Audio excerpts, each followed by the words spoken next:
तेरे बाकी साथी कहाँ है बता। राइस मिल में। सब लोग अपनी शक्लें बदल कर बाहर निकलो जल्दी।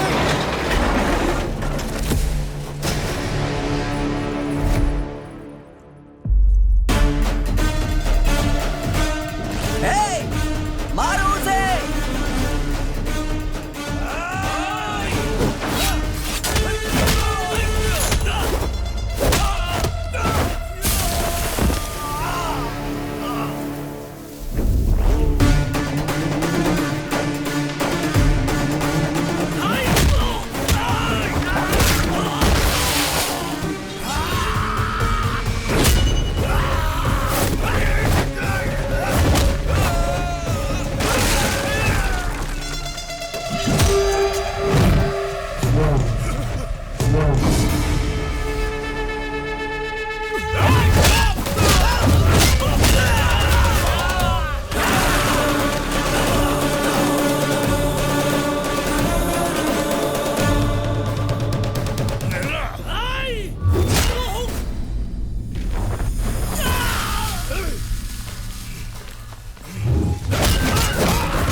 तुम तो ब्रदर ऑफ राजा राम, राम के भाई लक्ष्मण और परम भक्त हनुमान थे।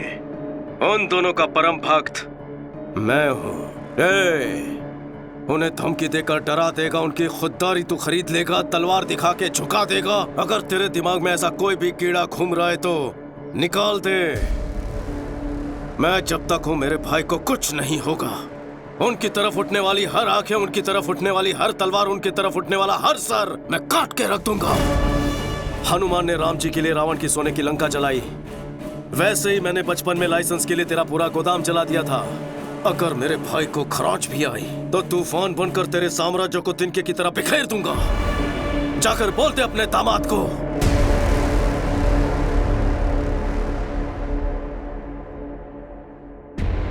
सुन बे, तूने कभी 440 वोल्ट का डेंजर बोर्ड देखा है?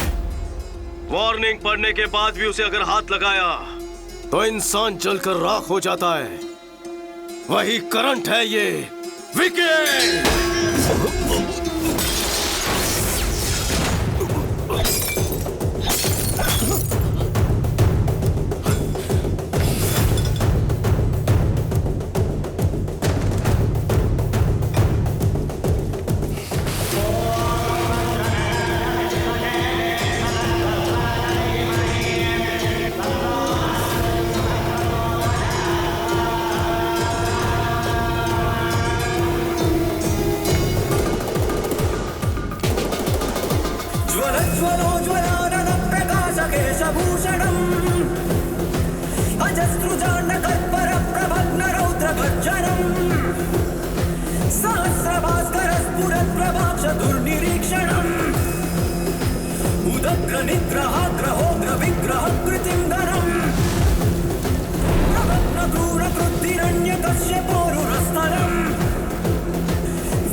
दामाद जी, उसका कोई छोटा भाई है, मुझे पहले क्यों नहीं पता? वो बात ये है कि पूरा खेल बिगाड़ दिया उसने।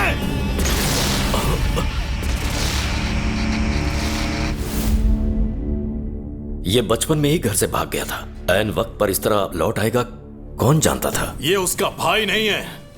कहां से मिली इतनी हिम्मत? कोई तो राज होगा, असलियत जाननी होगी। उसका बैकग्राउंड क्या है ये पता करना होगा। वो इसी समय वापस क्यों लौटा ये पता लगाओ। तुम कहां जाओगे, किससे पूछोगे, मुझे नहीं पता। उसकी पूरी जन्म कुंडली निकालने के बाद ही मेरे पास आना। Okay sir. राजा राम जी। हाँ कहिए, क्या हुआ? सर, अनाथ आश्रम केस में बेल कैंसिल होने के चांसेस हैं। अगर ऐसा होता है तो शायद आपको जेल जाना पड़ सकता है। सुनिए जी, जज अग्रवाल को तो आप जानते ही हैं ना, उनसे बात करिए ना। मैं बात करता हूँ।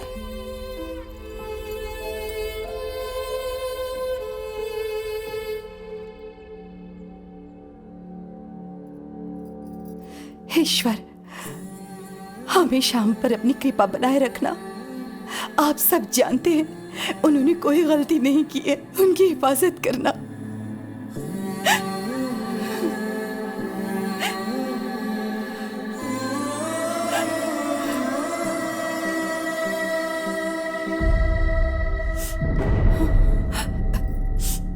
आप इस तरह आंसू तो छुपा लेंगी भाभी, लेकिन आंखों में जो दुख है उसका क्या? ऐसा कुछ नहीं है विक्की। मुझे और पराया मत करो भाभी। उनका छोटा भाई बनकर नहीं, एक बेटे के रिश्ते से पूछ रहा हूँ। जीके की भैया से क्या दुश्मनी है? बताइए भाभी, आपको मेरी कसम, क्या हुआ था?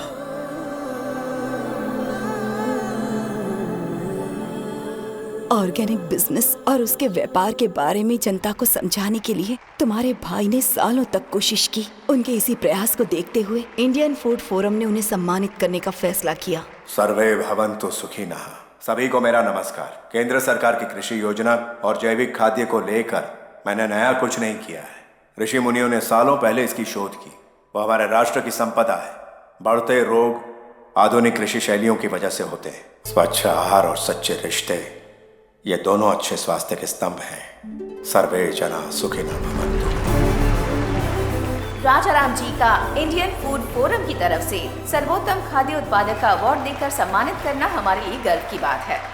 तभी जी के नाम के एक बिजनेसमैन के खिलाफ एक्सपोर्ट्स तो दूर, इंडिया में भी ऐसे प्रोडक्ट्स ना बनाने दूंगा ना बेचने दूंगा। तुम्हारे भाई की शिकायत करने पर जीके के सारे प्रोडक्ट्स बैन कर दिए गए, पर उसने ब्रांड का नाम बदलकर फिर से वही सारे प्रोडक्ट्स बेचना शुरू कर दिया। एक बार तुम्हारे भाई के ऑर्गेनाइज किए ऑर्गेनिक फूड एग्जीबिशन में पापा राव और उसके दामाद ने बिना परमिशन के स्टॉल लगाया। These are not organic. They are chemical products. इन्हें यहाँ स्टॉल किसने लगाने दिया? हमें नहीं पता राजा। आपका एंट्री पास कहाँ है? राजा राम, तुम्हें यहाँ आने में 1 मिनट देर कैसे हो गई? बाप रे बाप। ए मैनेजर, इन्हें बताया नहीं क्या? ये किसी ऐरे गहरे का नहीं, पापा राव का स्टॉल है। जैसे तुम वैसे तुम्हारे मिलावटी प्रोडक्ट्स। जीके ब्रांड्स कोई मामूली नाम नहीं है, इंटरनेशनल है। फिर तुम्हारे भैया ने एक प्रेस कॉन्फ्रेंस बुलवाकर जीके की सारी असलियत बता दी। इनमें परमिट लेवल से ज्यादा केमिकल्स हैं। ये मैं बिल्कुल चलने नहीं दूंगा। जीके फूड्स की वजह से कितने लोगों ने अपनी जान गंवाई है। GK foods are dangerous. Say no to GK foods. Eat food not chemicals. GK foods को बैन करो। तुम्हारे भाई के बयान की वजह से जीके के सारे शेयर्स गिर गए, उनका सारा इंटरनेशनल बिजनेस भी ठप पड़ गया। इनके पास सबूत है। इस एक स्टेटमेंट से जीके तुम्हारे भाई से डरने लगा। उसने पापा राव को हमारे होटल में भेजकर तुम्हारे भाई को धमकी दी। पापा राव, भोजन करते आदमी को उठाना पाप है क्या? यही है तुम्हारे संस्कार? सुन बे, जीके फूड के बारे में जो तूने कहा था वो स्टेटमेंट बदल दे। तू प्रेस को ये बता दे कि तुझे गलत सूचना मिली थी, भूल से ये बयान दिया। जीके फूड्स आर सुपर, बस इतना ही कहना है तुझे। अगर ऐसा नहीं कहा तो अंजाम बुरा होगा। मेरा चाहे जो भी अंजाम हो, तेरे दामाद के प्रोडक्ट सेफ है ऐसा मैं कभी नहीं कहूंगा। ये जीके जनता को जहर बेच रहा है, ये तुमने सही कहा था, लेकिन जीके कितना जहरीला है ये तुम्हें आगे पता चलेगा। उसके बाद जननी की शादी तय हो गई। जब भी हमारे घर में कोई खुशी का मौका आता तो अपने होटल से अनाथ बच्चों के लिए खाना भिजवाया जाता। हमारे घर की यही परंपरा रही है। लेकिन उस दिन जो खाना पहुंचा था उसमें किसी ने जहर मिला दिया था, जिसकी वजह से सारे बच्चे बीमार पड़ गए। हॉस्पिटल में जिंदगी और मौत के बीच झूलने लगे। सिस्टर ऑक्सीजन लाइन कनेक्ट करो ओके जल्दी। सर।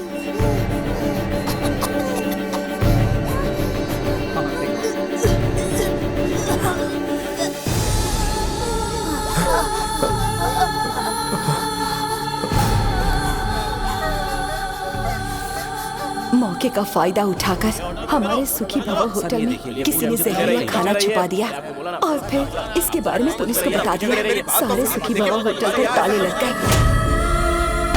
अनाथ बच्चों को जहर देने के आरोप में तुम्हारे भाई को अरेस्ट कर लिया गया।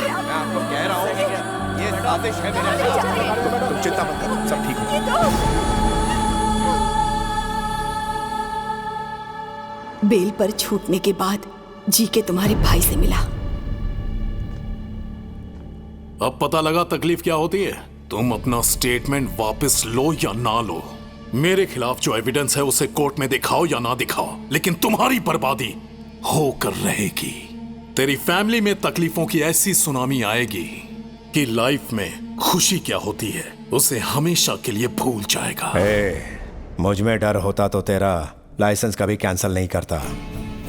अगर मुझे जेल हुई तो सिर्फ मेरी इज्जत जाएगी, लेकिन डर के तेरी मनमानी सहेली ना तो लाखों लोगों की मौत होगी। मुझे अपने मान से लोगों की जान प्यारी है। बात यहीं पर नहीं रुकी, जीके ने जननी की शादी भी तुड़वा दी। नमस्ते समधी जी। नमस्ते। आइए आइए, बैठिए बैठिए। मैं यहाँ बैठने नहीं आया। बात क्या है? आपके ऊपर केस चला, इस बात को मैंने तवज्जो नहीं दी। मैं भी बिजनेसमैन हूँ, बिजनेस में ऐसे ऊंच नीच होना एक आम बात है। मुझे लगा मामला निपट जाएगा, लेकिन कोर्ट में सारे विटनेस आपके खिलाफ हैं। सजा मिलने पर आप क्रिमिनल कहलाएंगे। कुछ भी हो जाए, एक अपराधी की बेटी को मैं अपने घर की बहू नहीं बना सकता। माफ कर देना।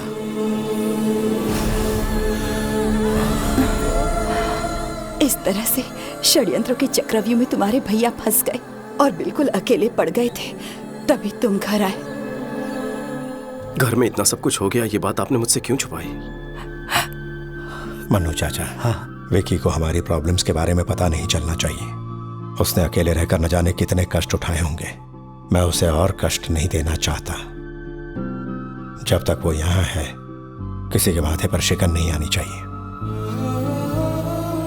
हमारे घर की खुशियों को हमसे छीन लिया गया है, मैं उन्हें वापस लेकर आऊंगा। आपने मुझे सब कुछ बता दिया है, ये भैया को पता ना चले।